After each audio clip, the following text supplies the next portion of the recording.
മണ്ണും മനസ്സും തൊട്ടീ നാടിൻ സർഗപ്രതിഭകൾ സൗഹൃദത്തണലിൽ അല്പം ഇളവേൽക്കുകയാണിതാ. അക്ഷരം തൊട്ട സൗഹൃദം മധുരം ഹൃദ്യസുന്ദരം സർഗപുഷ്പസുഗന്ധത്താൽ നിറയും കാവ്യസൗഹൃദം. സർഗപുഷ്പസുഗന്ധത്താൽ നിറയും കാവ്യസൗഹൃദം.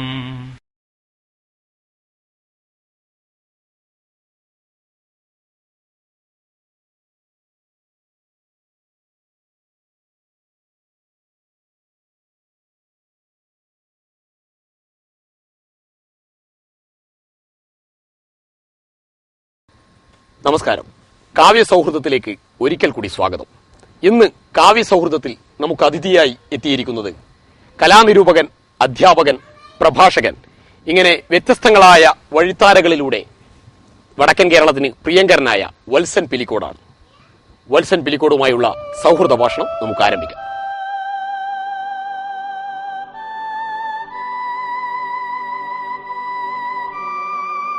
വത്സൻ പിലിക്കോട് വാഗ്ദേവതയുടെ വരപ്രസാദമത്രയും ഏറ്റുവാങ്ങി സാഹിത്യമേഖലയിൽ ഇതിനകം തന്റെ സാന്നിധ്യമുറപ്പിച്ച യുവ എഴുത്തുകാരൻ.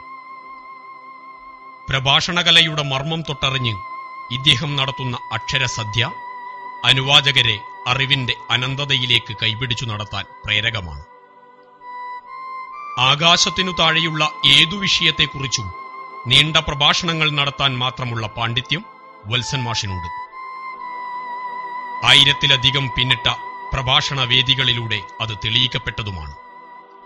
സാഹിത്യം, സംസ്കാരം, കല, സമൂഹം, രാഷ്ട്രീയം എന്നുവേണ്ട ഏതു വിഷയവും വത്സൻ പിലിക്കോടിന് വഴങ്ങും.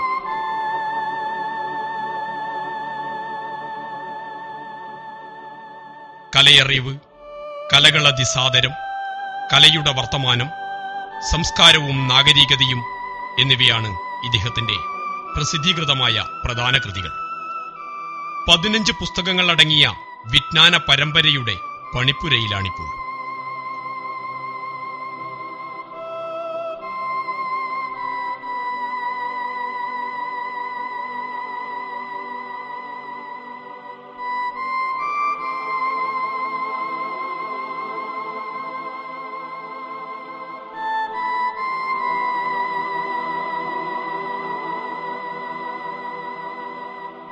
പിലിക്കോട് രാഷ്ട്രീയമായും സാംസ്കാരികമായും ഏറെ ഉയർന്നു നിൽക്കുന്ന വടക്കൻ കേരളത്തിലെ കാസർഗോഡ് ജില്ലയുടെ ഇങ്ങേയറ്റം.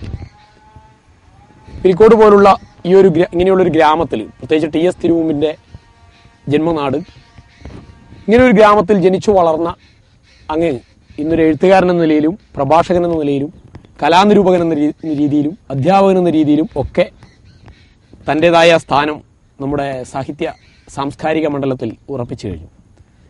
ഈ നാട്, ഇവിടുത്തെ ജനനം, വളർച്ച എങ്ങനെയാണ് നോക്കിക്കാണുന്നത്? പിന്നിട്ട വഴികളെ. ഈ പിലിക്കോട് എന്ന ഗ്രാമത്തെക്കുറിച്ച് പറയുമ്പോൾ ഒരുപക്ഷെ കേരളത്തിൽ അപൂർവമായി മാത്രം പറയാൻ കഴിയുന്ന പ്രത്യേകതകളുള്ള ഒരു നാടാണ്.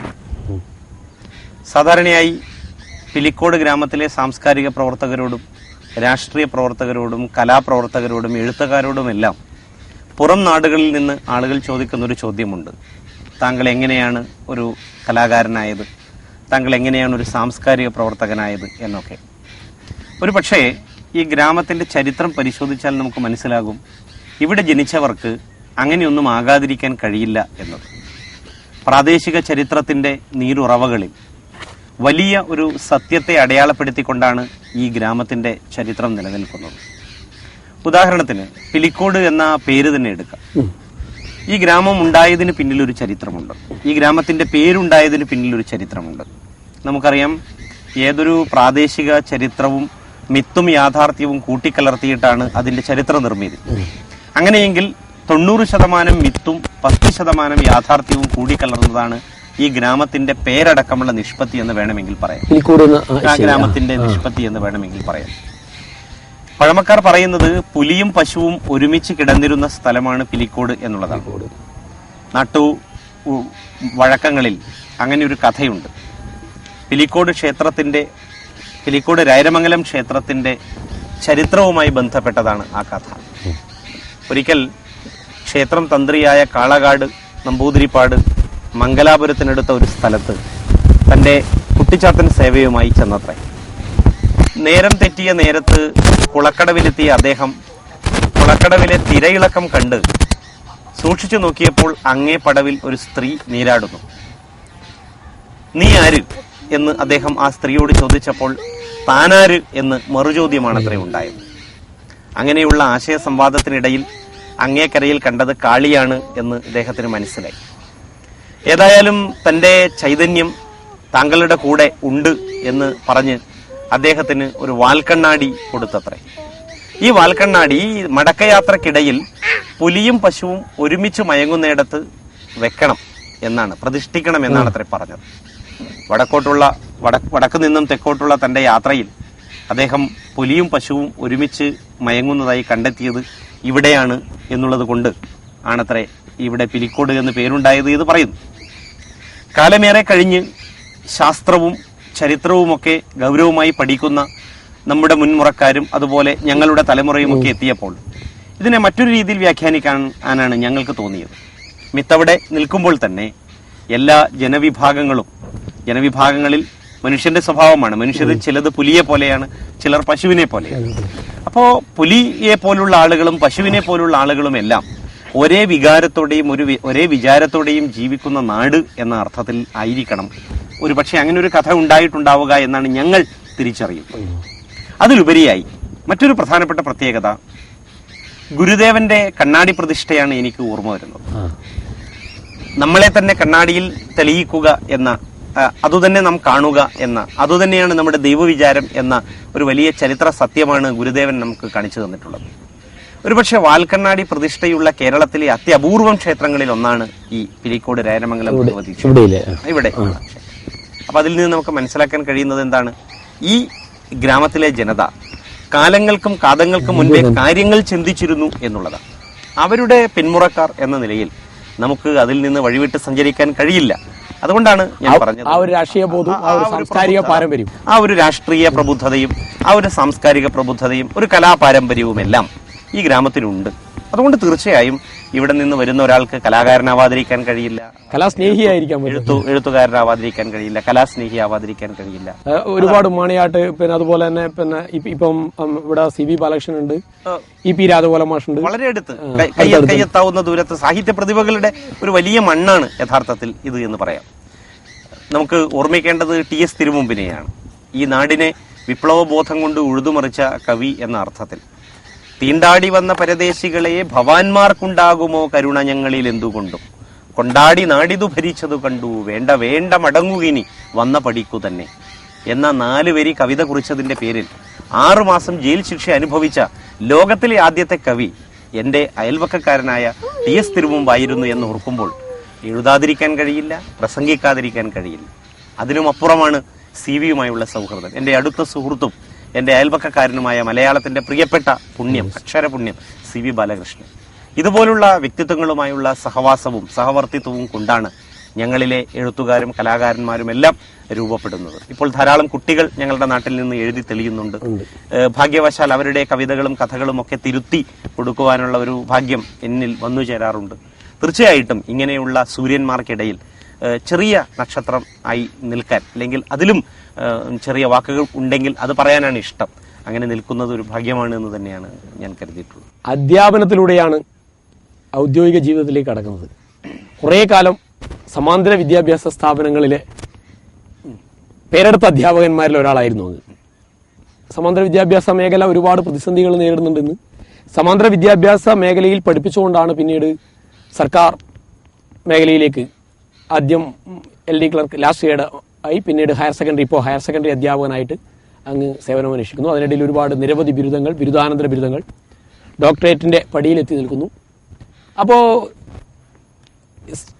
ആദ്യകാല അധ്യാപന അനുഭവങ്ങൾ, പ്രത്യേകിച്ചിട്ട് പാരലൽ കോളേജിലെ അധ്യാപന ജീവിതം, അത് ഒന്ന് ഓർത്തെടുക്കുന്നത് ഈ അവസരത്തിൽ നന്നായിരിക്കും എന്ന് എനിക്ക് തോന്നുന്നു. സത്യത്തിൽ ഒരു അധ്യാപകൻ ഉണ്ടാകുന്നത് സ്കൂളുകളിലോ കോളേജുകളിലോ അല്ല, ഒരു സമാന്തര സ്ഥാപനങ്ങളിലാണ് എന്ന് നമുക്കെല്ലാവർക്കും അനുഭവം കൊണ്ടറിയാം.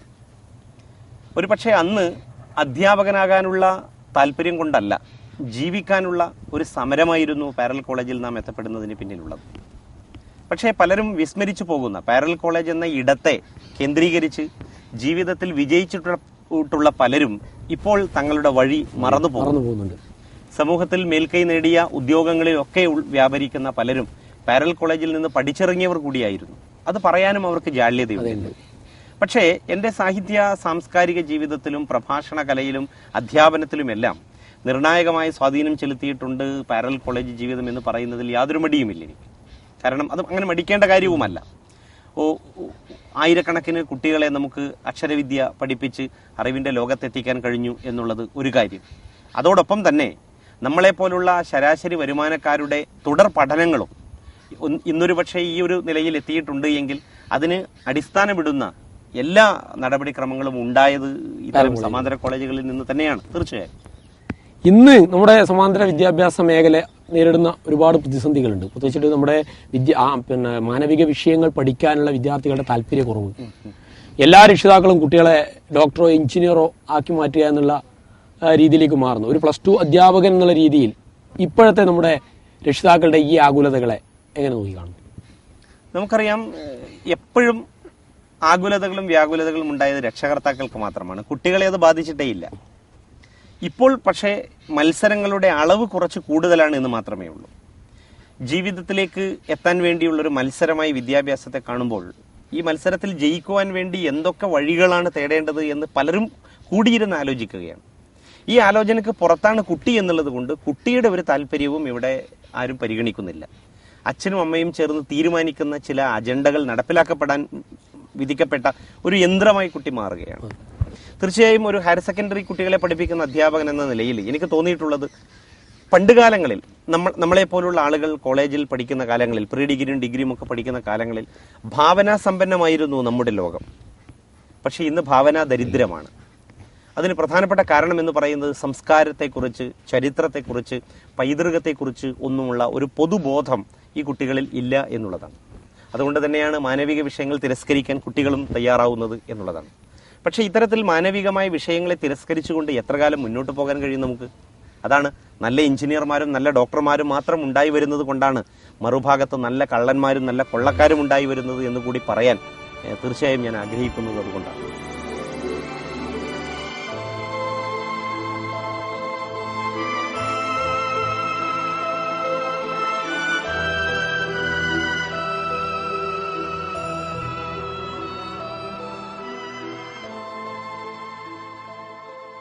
കോഴിക്കോട് സർവകലാശാല വിദ്യാർത്ഥികൾ റഫറൻസ് പാഠപുസ്തകമായി ഉപയോഗിക്കുന്ന സംസ്കാരവും നാഗരികതയും എന്ന പുസ്തകം ഇന്ന് ഏറെ ചർച്ച ചെയ്യപ്പെട്ടുകൊണ്ടിരിക്കുന്ന ഇദ്ദേഹത്തിന്റെ കൃതിയാണ്. ഈ പുസ്തകം പ്രസാധനം ചെയ്ത ഐബുക്സിനു വേണ്ടിയാണ് 15 പുസ്തകങ്ങളടങ്ങിയ പരമ്പര തയ്യാറാക്കിക്കൊണ്ടിരിക്കുന്നത്. അതുകൂടാതെ കേരളീയ കലാവിജ്ഞാനകോശം, നാടൻ കലാ ഗവേഷകനായ ചന്ദ്രൻ മുട്ടത്തുമുത്ത് തയ്യാറാക്കുന്ന തെയ്യം വിജ്ഞാനകോശം എന്നീ 2 ബൃഹത് സംരംഭങ്ങളുടെ പണിപ്പുരയിൽ കൂടിയാണ് 5 വർഷങ്ങളോളമായി ഈ പ്രതിഭ. ചുരുങ്ങിയ വാക്കുകളിൽ കലയുടെ കാര്യം പറയുക എന്ന തത്വമാണ് ഇവിടെ ഔചിത്യഭംഗമില്ലാതെ സ്വീകരിച്ചിരിക്കുന്നത്. മർമ്മത്തിൽ തൊടുന്ന ഒരു ആമുഖത്തിന് ശേഷം ഓരോ കലാരൂപത്തിന്റെയും പഴമ, അവതരണ സമ്പ്രദായം, വേഷവിശേഷം, പ്രമുഖ കലാകാരന്മാർ, സംഘങ്ങൾ, പരിശീലന കേന്ദ്രങ്ങൾ, ഇന്നത്തെ അവസ്ഥ എന്ന ക്രമത്തിൽ കാര്യങ്ങൾ അടുക്കി വെച്ചിരിക്കുന്നു. ഓരോ കലാരൂപവും വലിയൊരു പഠന മേഖലയാണ്. കൂടിയാട്ടം, കഥകളി എന്നിവയെക്കുറിച്ച് ഇതിനകമുണ്ടായ പഠനങ്ങൾ തന്നെ നിരവധിയാണല്ലോ.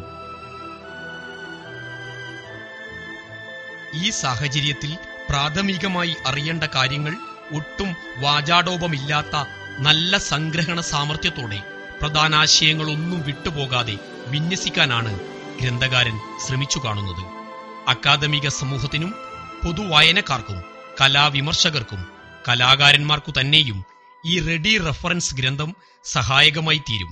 ഈ അഭിപ്രായത്തിൽ പക്ഷാന്തരമുണ്ടാവാൻ ഇടയില്ല. കലകളതിസാദരത്തിന്റെ അവതാരിക കുറിച്ച E.P. രാജഗോപാലൻ മാഷിന്റെ ഈ നിരീക്ഷണം ഇദ്ദേഹത്തിന്റെ ഇതര കൃതികൾക്കും അനുയോജ്യമാണെന്ന കാര്യത്തിൽ തർക്കമില്ല.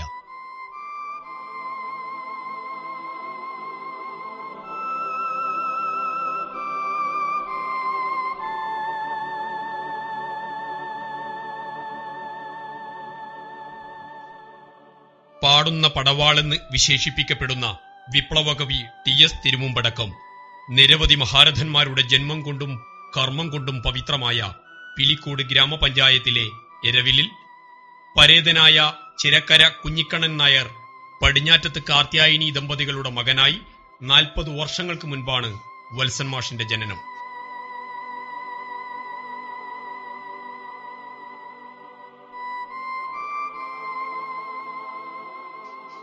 സാമൂഹ്യശാസ്ത്രം, സാമ്പത്തിക ശാസ്ത്രം, മനഃശാസ്ത്രം എന്നിവയിൽ ബിരുദവും ബിരുദാനന്തര ബിരുദവും ബി.എഡും നേടിയിട്ടുള്ള ഇദ്ദേഹം കാസർഗോഡ് ഗവൺമെന്റ് ഹയർ സെക്കൻഡറി സ്കൂളിൽ +2 വിഭാഗം അധ്യാപകനായി ഇപ്പോൾ സേവനമനുഷ്ഠിക്കുന്നു. ഇദ്ദേഹത്തിന്റെ സഹധർമ്മിണി Dhanya Thrikkaripur government vocational higher secondary സ്കൂളിലെ താൽക്കാലിക അധ്യാപികയാണ്. ഏകമകൻ യദുകൃഷ്ണ.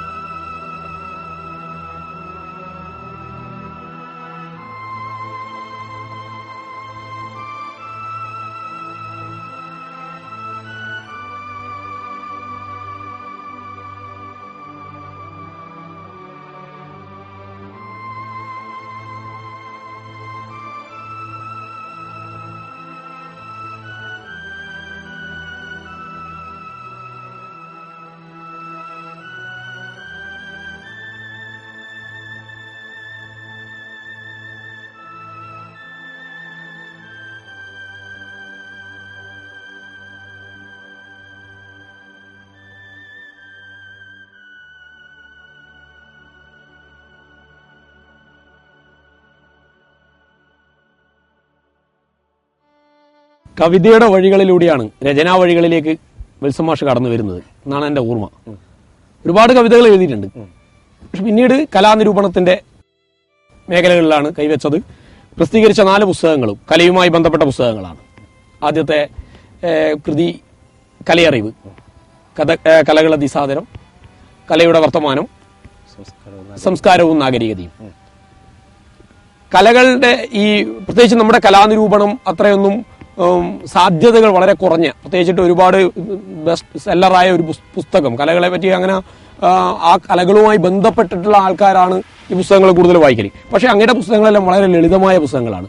കുട്ടികളെ സംബന്ധിച്ചിടത്തോളം പ്രത്യേകിച്ച് ഇന്ന് നമ്മുടെ പാഠ്യപദ്ധതിയിലെ വിദ്യാഭ്യാസത്തിന് അതുപോലെ മറ്റു കാര്യങ്ങൾക്കൊക്കെ ഉപകാരപ്രദമാവുന്ന കൈപ്പുസ്തകങ്ങൾ എന്നുള്ള രീതിയിൽ ഉപയോഗപ്രദമായ കലാനിരൂപണങ്ങളാണ് അങ്ങയുടെ പുസ്തകങ്ങൾ കൂടുതൽ. അപ്പം അങ്ങനെയുള്ള ഒരു രചനാ വഴി തിരഞ്ഞെടുക്കാൻ അങ്ങയെ പ്രേരിപ്പിച്ചതിന്റെ പിന്നിൽ പ്രത്യേകിച്ച് എന്തെങ്കിലും ഉദ്ദേശം? നമുക്കറിയാം, എഴുത്തിനോട് താല്പര്യമുള്ള ആളുകളിൽ നിന്ന് ആദ്യം ഉണ്ടാവുന്നത് കവിത തന്നെയായിരിക്കണം.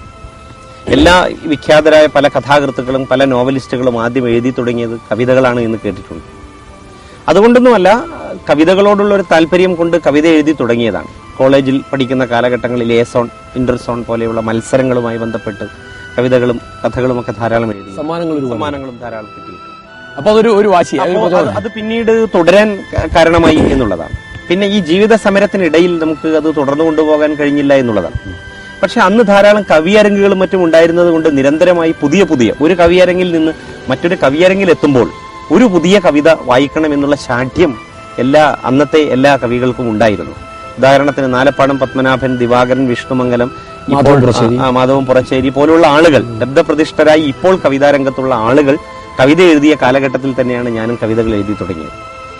പിന്നീട് എനിക്ക് തോന്നുന്നത് ഓരോ ദിവസം കഴിയുന്തോറും ഓരോ പുതിയ കവി ഉണ്ടായി വരുന്നു, ഓരോ പുതിയ കഥാകൃത്തുണ്ടായി വരുന്നു. പക്ഷെ ഒരു നല്ല നിരൂപകൻ, ഒരു നല്ല സാമൂഹിക വിമർശകൻ, ഒരു നല്ല പഠിതാവ് ഉണ്ടായി വരുന്നില്ല. അങ്ങനെ ഇരിക്കെ ചില കലയുമായി ബന്ധപ്പെട്ട ചില സംശയങ്ങൾ ഞാൻ പലരോടും ചോദിക്കുമ്പോൾ അവർക്ക് ഉത്തരം തരാൻ കഴിയാത്തതിൽ നിന്നുമാണ് കലയെ അടുത്ത് പഠിക്കാൻ ഞാൻ തീരുമാനിച്ചത്. അതൊരു വലിയ സബരിയായിരുന്നു. ഒരു 10-12 വർഷം നീണ്ട പഠനമാണ്. ഇന്ന് ഏറെക്കുറെ കേരളീയ കലകളുടെ എല്ലാം ഒരു ഏകദേശ രൂപം മനസ്സിലാക്കാൻ കഴിഞ്ഞു എന്നുള്ളതാണ്. അതുകൊണ്ട് തന്നെ ആരെന്ത് ചോദിക്കുന്ന സമയത്തും അറിയുന്ന വളരെ പെട്ടെന്ന് ഉള്ള ഉത്തരം എന്ന നിലയിൽ നമുക്കറിയാവുന്നത് പറഞ്ഞു കൊടുക്കാൻ കഴിയുന്നു എന്നുള്ളതാണ്. അതുതന്നെയാണ് കേരളീയ കലാവിജ്ഞാനകോശം എന്ന വലിയ ഒരു പുസ്തകത്തിന്റെ സൃഷ്ടിക്ക് പിന്നിലുള്ളത്. അത് 5 വർഷമായി തുടരുന്നു.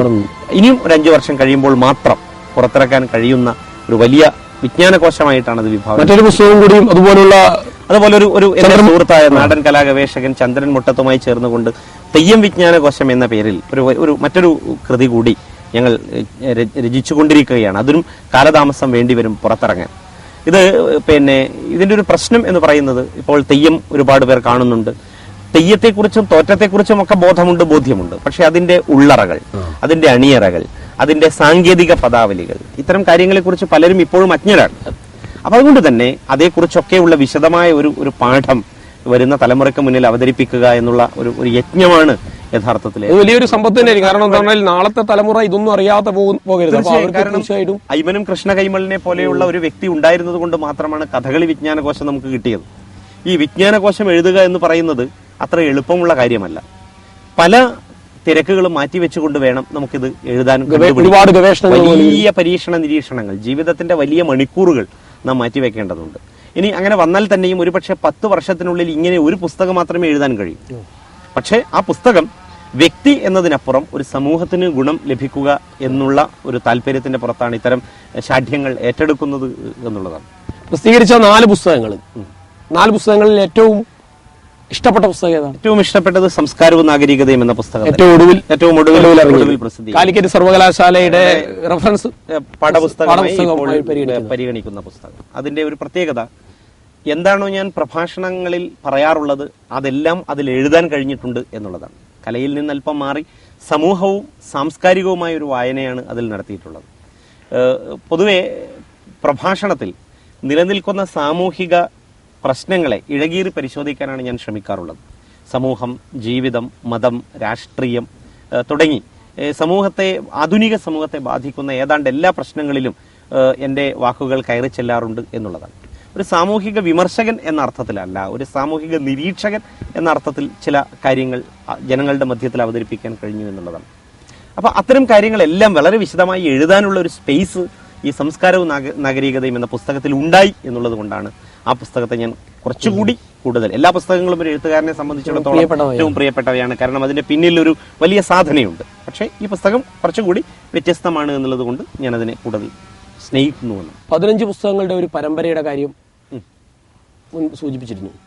അത് 15 പുസ്തകങ്ങൾ എന്ന് പറയുന്നത് കേരളീയ ജീവിതത്തെ നേരിട്ട് ബാധിക്കുന്നതും കേരളത്തിൽ നിന്ന് വിട്ട് അല്പം കൂടി പുറത്തേക്ക് പോകുന്നതുമായ ചില കാര്യങ്ങളാണ്. ഉദാഹരണത്തിന് വളരെ ലളിതമായി ഒരു കാര്യം പറയാം, ഇത്തരം ഒരാലോചന ഉണ്ടാവാനുള്ള കാരണം. അപ്പോൾ ഞാനിത് അധ്യാപന രംഗത്തെത്തിയിട്ട് ഏകദേശം 12 വർഷമായി. ഹൈസ്കൂളിലും ഹയർ സെക്കൻഡറിയിലും ഒക്കെയായി. ഈ ഏതാണ്ട് 10 വർഷക്കാലത്തോളം കുട്ടികളുടെ കൂടെ ഈ സ്റ്റഡി ടൂർ ഒക്കെ ആയിട്ട് ഇങ്ങനെ പോകേണ്ടി വന്നിട്ടുണ്ട്. പലയിടങ്ങളിൽ പോകുമ്പോഴും ഈ കണ്ണു കാണാൻ വയ്യാത്ത ആൾ ആനയെ കണ്ടതുപോലെ കുട്ടികൾ തിരിച്ചു വരുന്ന ഒരു വല്ലാത്ത അനുഭവം കണ്ടിട്ടുണ്ട്. ബേലൂരിൽ പോകുമ്പോൾ, ഹലേബിടുവിൽ പോകുമ്പോൾ, ശ്രാവണ ബലഗോളയിൽ പോകുമ്പോൾ, അല്ലെങ്കിൽ ഇങ്ങനെ ഒരുപാട് സ്ഥലങ്ങളിൽ പോകുമ്പോൾ.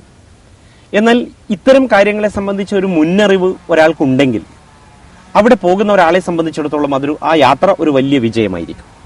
അപ്പൊ ആ അർത്ഥത്തിൽ 15 വ്യത്യസ്ത ടൈറ്റിലുകൾ തിരഞ്ഞെടുത്തുകൊണ്ട് അത് അവതരിപ്പിക്കാനാണ് ശ്രമിച്ചിട്ടുള്ളത്. അതിൽ വളരെ വിചിത്രങ്ങളായ ഒരുപാട് അറിവുകൾ കൊണ്ടുവരാനുള്ള ഒരു ശ്രമം നടത്തിയിട്ടുണ്ട്.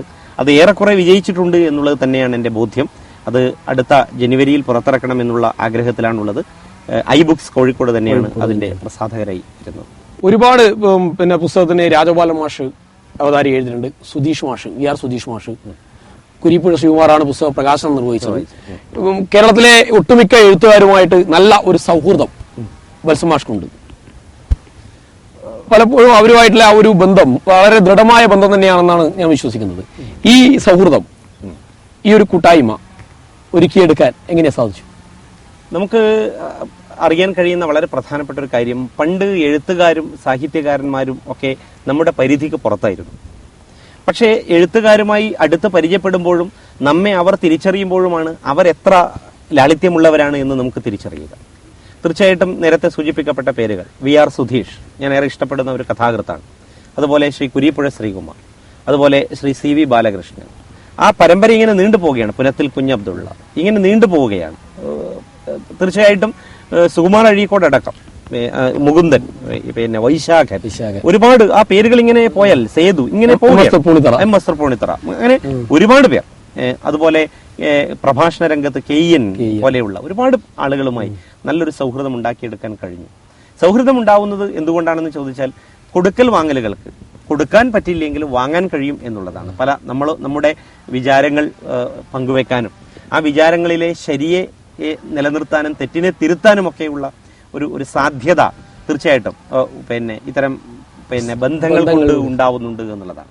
ഒരുപാട് കാര്യങ്ങൾ പരസ്പരം ചർച്ച ചെയ്യുമ്പോൾ പുതിയ പുസ്തകങ്ങളിലേക്കും ആശയങ്ങളിലേക്കും രൂപപ്പെടാറുണ്ട് എന്നുള്ളതാണ്. അവർക്കും നമുക്കും ഇങ്ങനെയല്ലേ പറയാം. തന്നെ VR സുധീഷ്, അദ്ദേഹം ഒരു കോളേജ് പ്രൊഫസറാണ്. അദ്ദേഹം പറയുന്നത് മലയാളത്തിലെ പല പുസ്തകങ്ങളും പഠിപ്പിക്കാൻ കൊള്ളാത്ത പുസ്തകങ്ങളായി മാറുന്നു. അതിന്റെ രചനാ രീതി സുഖമുള്ളതല്ല. അപ്പൊ അടുത്ത വർഷം കോളേജിൽ സിലബസുകൾ മാറുകയാണ്. പറ്റുമെങ്കിൽ മലയാളത്തിലെ എല്ലാ പുസ്തകങ്ങളും വത്സൻ പിലിക്കോട് എഴുതിയാൽ മതി എന്ന രീതിയിൽ അദ്ദേഹം എന്നോട് പറഞ്ഞപ്പോൾ തീർച്ചയായും അത് നമുക്ക് കിട്ടിയ ഏറ്റവും വലിയൊരു ആദരവാണ്. ഒരു മലയാളത്തിൽ ഏതാണ്ട് 15ഓളം പുസ്തകങ്ങൾ വരും ഒരു സിലബസ് മാറുമ്പോൾ. ഈ 15 പുസ്തകങ്ങൾ പറ്റുമെങ്കിൽ ഒന്ന് എഴുതി തരാൻ കഴിഞ്ഞാൽ, അതിന് അദ്ദേഹം പറഞ്ഞ സമയം 2 മാസമാണ്. 2 മാസം കൊണ്ട് പുസ്തകം എഴുതാൻ കഴിയുന്ന ആളുകൾക്ക് വളരെ പെട്ടെന്ന് എഴുതാൻ കഴിയും. 15 പറ്റുമെങ്കിൽ എഴുതാൻ എന്ന രീതിയിൽ സംസാരിക്കുന്നു. ഒരുപക്ഷെ നമുക്ക് എഴുതാൻ കഴിയുന്നത് കൊണ്ടല്ല, പക്ഷെ അങ്ങനെയുള്ള വാക്കുകൾ നമ്മെ വല്ലാതെ പ്രചോദിപ്പിക്കും, എഴുതാനുള്ള ഒരു പ്രചോദനമാണല്ലോ ഈ സമൂഹം സംസ്കാരം എന്നുള്ള ആ പുസ്തകത്തിന്റെ തന്നെ രചനയ്ക്ക് പിന്നിൽ. അതിലും VR സുധീഷിന്റെ നിർണായകമായ ഒരു പങ്കുണ്ട്. വളരെ പെട്ടെന്ന് ആവശ്യപ്പെട്ടപ്പോൾ അവർ അന്വേഷിച്ചിട്ട് അങ്ങനെ വളരെ പെട്ടെന്ന് ആവശ്യമുണ്ടെങ്കിൽ ആളുമായി ബന്ധപ്പെട്ടാൽ മതി എന്ന് VR സുധീഷാണ് അത്ര പറഞ്ഞത്. അതിനുവേണ്ടി എന്ത് തിരക്കുകൾക്കിടയിലും അതിനുവേണ്ടി സമയം മാറ്റിവെക്കാനുള്ള ഒരു തയ്യാറെടുപ്പ് ഉണ്ട് എന്നുള്ളത് അത് അവർ തിരിച്ചറിയുന്നതുകൊണ്ടാണല്ലോ. തീർച്ചയായിട്ടും. അപ്പോൾ അത് ആത്മാർത്ഥമായിട്ട് അവർ ഏൽപ്പിച്ച ജോലി അത് പൂർണ്ണമായിട്ട് അതിനുവേണ്ടി സമയം കണ്ടെത്തും എന്നുള്ള ഒരു പ്രതീക്ഷ. പിന്നെ മറ്റൊന്ന്, ഇതുപോലുള്ള എഴുത്തുകാർ അവർക്ക് കിട്ടുന്ന അവസരങ്ങളിൽ അവർ നമ്മളെ കൂടി അതിൽ പങ്കെടുപ്പിക്കാൻ ശ്രമിക്കുന്നു. തീർച്ചയായും അതൊരു വലിയ ഭാഗ്യമാണ്. വേദികളിൽ ഇന്ന ആളുകളുണ്ട്, പ്രഭാഷകരായി ഇന്ന ആളുകളുണ്ട് എന്നൊക്കെ വലിപ്പ ചെറുപ്പത്തെ മറന്നുകൊണ്ട് അവർ പറയാൻ താല്പര്യപ്പെടുന്നു എന്നുള്ളത്. പ്രത്യേകിച്ച് നമുക്ക് വടക്കൻ കേരളീയർക്ക് അങ്ങനെയുള്ള ഭാഗ്യങ്ങൾ കിട്ടാതെ പോകുന്നു. അത് ഒരു വലിയ ഇതാണ്. പ്രധാനമായി ആ സൗഹൃദത്തെ നിലനിർത്തി കൊണ്ടുപോകാൻ തന്നെയാണ് എനിക്ക് താല്പര്യം. കാവ്യ സൗഹൃദത്തിന്റെ ഇന്നത്തെ അധ്യായം ഇവിടെ പൂർണ്ണമാവുകയാണ്.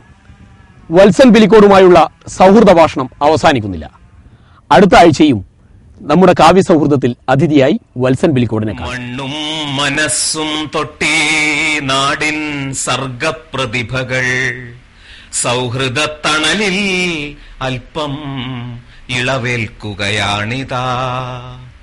അക്ഷരം തൊട്ട സൗഹൃദം മധുരം ഹൃദ്യസുന്ദരം സർഗപുഷ്പസുഗന്ധത്താൽ നിറയും കാവ്യസൗഹൃദം.